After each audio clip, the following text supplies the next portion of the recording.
Hello, everyone. My name is Melina, and this is, Jordan. and we are the board certified bays. Yes, we are. We the bays. Hi. Hi, bae. How are you? I'm good. How That's you good. doing? Good. You look nice. You too. Thanks. Hey, hey. Know what Well, that means? Now, oh, okay. Well, hello, everyone. um, welcome to part 2 of the welcome to series. part 2 of our Functions. 4 functions of behavior series. Let's fix this. Okay. There it goes. So, last time we talked about our first function. Today we are on number 2, and we are talking about escape. So, take it away, Jordan. Explain escape, the function. Bye. I'm just kidding. Just kidding. So, escape is exactly what it sounds like. Like, so, for the long answer. No, there is no real long answer. But escape is that you're trying to delay, prolong, or avoid something from occurring or something in particular. So you're trying to get away from a person, place, or thing, is how I always say, because that you don't want to be near them. Simple as that, or it, I should say.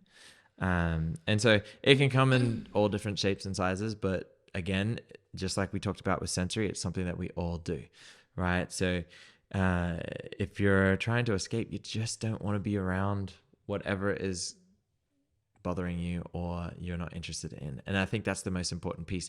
To escape something, there has to be something that is aversive or non-preferred that is present for you. And that changes throughout your day, because what might start out as that might not end as that. And I think it's also important for everyone to know that just because you like something yesterday, you might not like it today, and therefore you might not want it. Right. And I think that's a part that people miss as well in the field. But I think that's what it is in a nutshell. Like, escape can look like a variety of different ways, and that make it kind of fun to work with. But the big thing to know is that we all engage in it. Some examples from everyday life would be, you see your boss walking down a corridor and you're like in the same one, and then you duck into the restroom because all of a sudden you have to go to the bathroom, but you really just don't want to talk to them. Think you're in trouble, something like that. Being in Southern California, traffic is a whole wild beast. So most people use a GPS. And if it tells you to go on the streets, you take the streets so you can avoid sitting in that traffic. All right. So there's just 2 simple examples of how we use escape. You got any others you want to add to that? I would say, like, as a mom, I am like hypersensitive to, like, if I notice that my daughter, because she's very like lovey-dovey to everyone, like if she feels like weird about someone, she's very good at like walking the other way or like avoiding them or like staying close to us. I think even with like clients or kids that I've worked with in general, if I know a consistent pattern of like a kid not wanting to be with a specific adult, that is a red flag for me.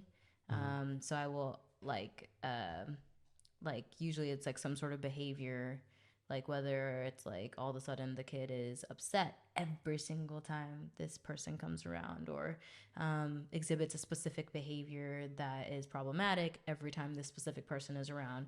It's like, okay, I need to get eyes on that situation to see if it's like, is it because they're the only person that is actually challenging them, or is it because this person actually sucks and is horrible to this kid and we need to fix this ASAP.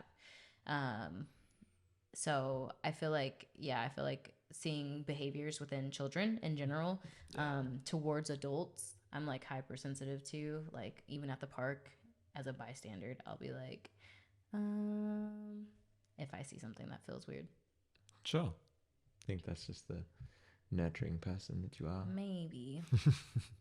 But yeah, those are all like good examples. I think for ourselves we have them, but then for the clients, patients or students that we service, it can look different as well. When we say escape, most people have the image immediately of getting up and running away. That's just maybe 10% of the behaviors that come with escape. It's not as, I guess, present as it sounds like it would be. Now, escape behavior is present that frequent, is fairly frequently actually, but it looking like kids just getting up and running away. Yeah, no, I would say even like talking about our kid again.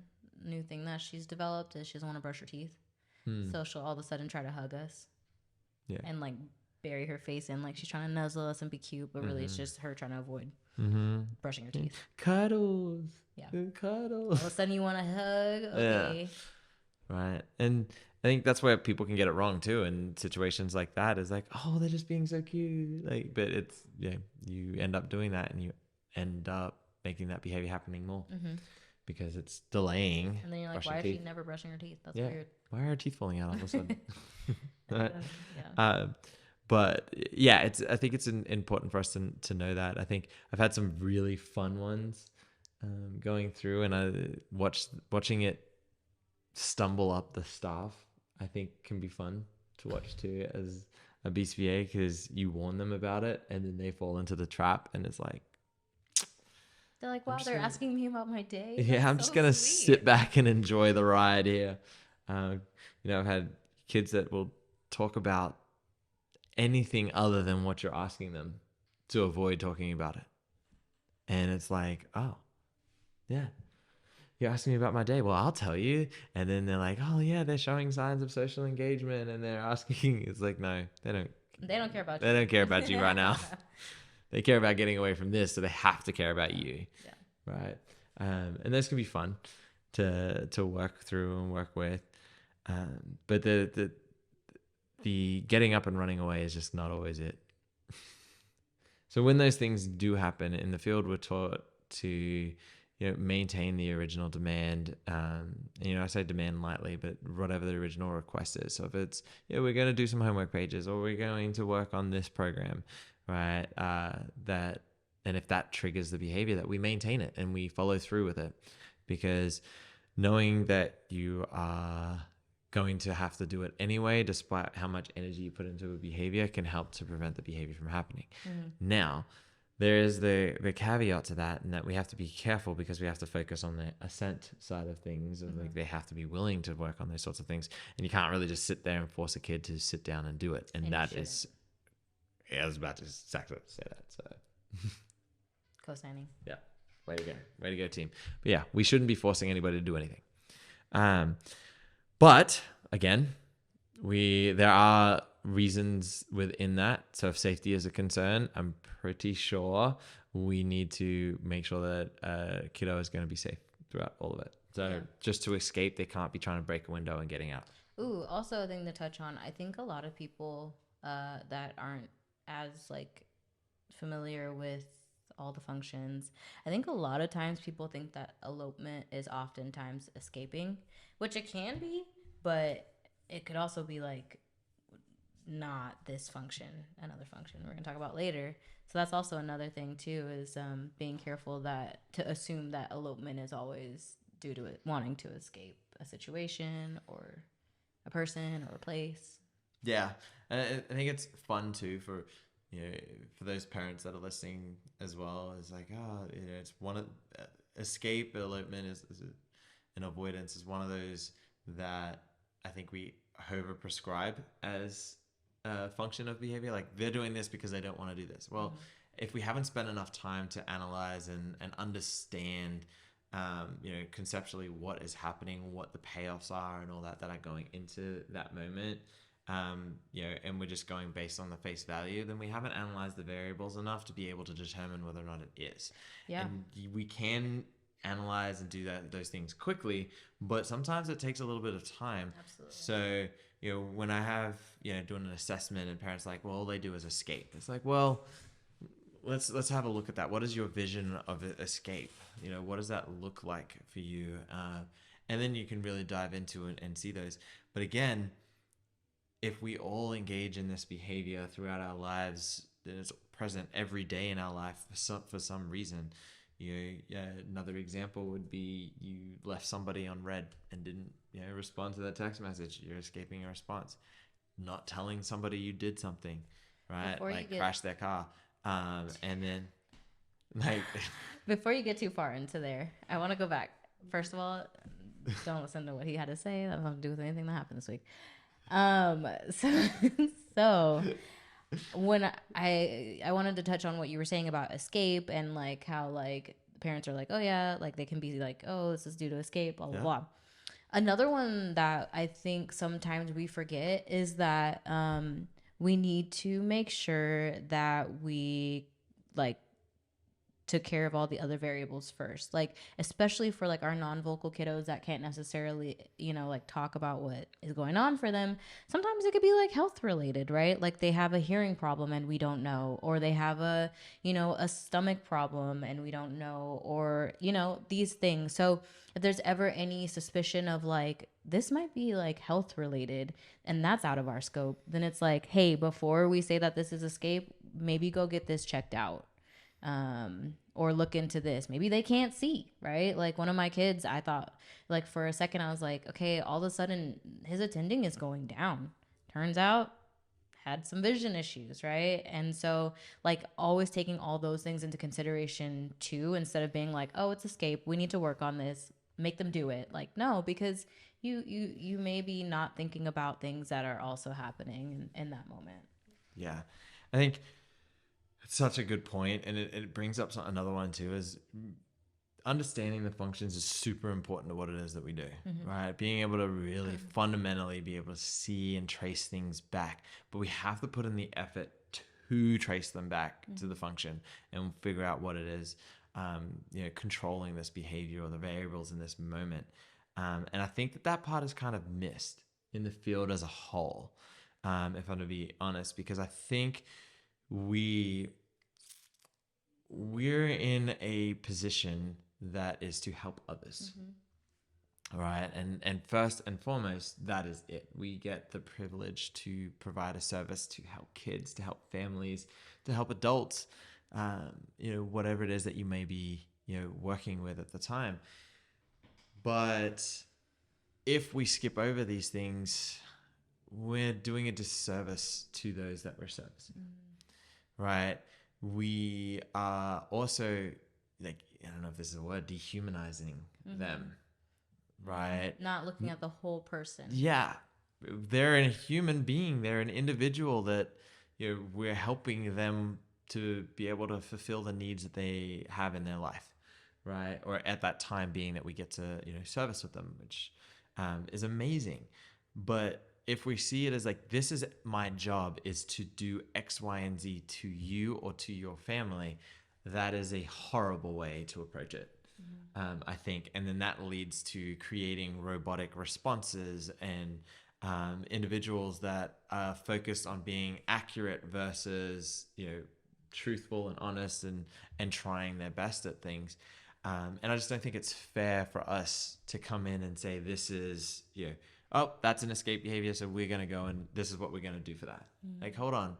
Do you understand why? Is there something that needs to be done before we start implementing some sort of plan for this? Yeah. Right? If they're escaping the sound of a fire truck going past, that doesn't happen frequently enough. Now, if they run into the middle of the street because one is coming, okay, let's you know, address that.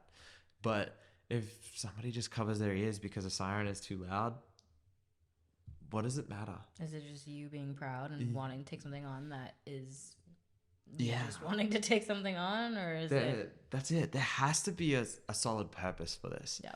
And I think for all you, you know, new BCBAs or RBTs that are studying and wanting to become a BCBA or at that, you know, critical junction in your life of, do I want to take this path or do I don't? You know, think about those sorts of things because I think it's not taught enough. You know, we're shown in the textbook this is what the four functions are. We're described how they look, you know, but that is a black and white example and not real life. And real life is so much more complex than that. And I think that if we are trying to hold people to standards that we don't ourselves live up to, that is unfair. And we are just being a boss, an evil one. Yeah. Okay, so do we do anything to escape each other or like situations with each other in the household? Sure, I'm sure we do. I mean, that you can think of. Yeah. Well, I hate clutter. Mm-hmm. So to escape clutter, I just get up and start cleaning, just because it drives me nuts. Now, I think it helps with her cozy at times. Um, but in terms of escaping each other, I feel like for me, I will just be quiet Okay. if I need it, or I will like go do something that I need to do. Mm-hmm. All right.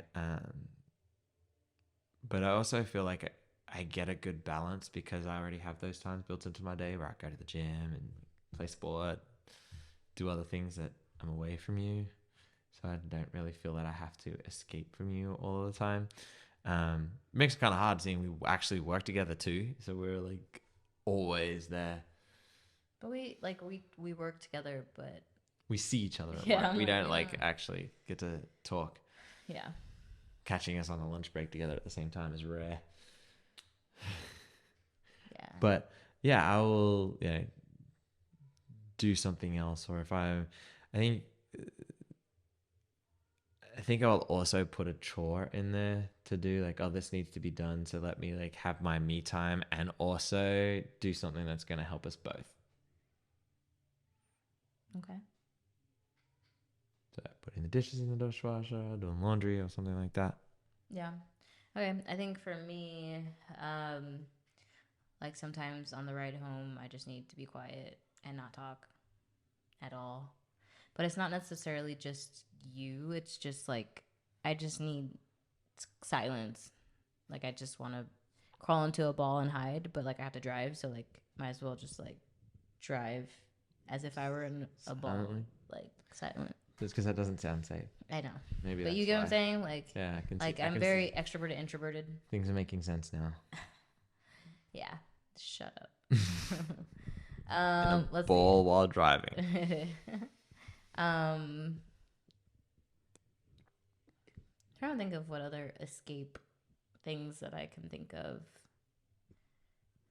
Um, like that have to do with at home. I am a procrastinator in general. So I'll wait till the last second to like call about paperwork or like that kind of stuff. Or like even like before, like when I was in school, like I'd be there submitting things like 2 minutes before it was due.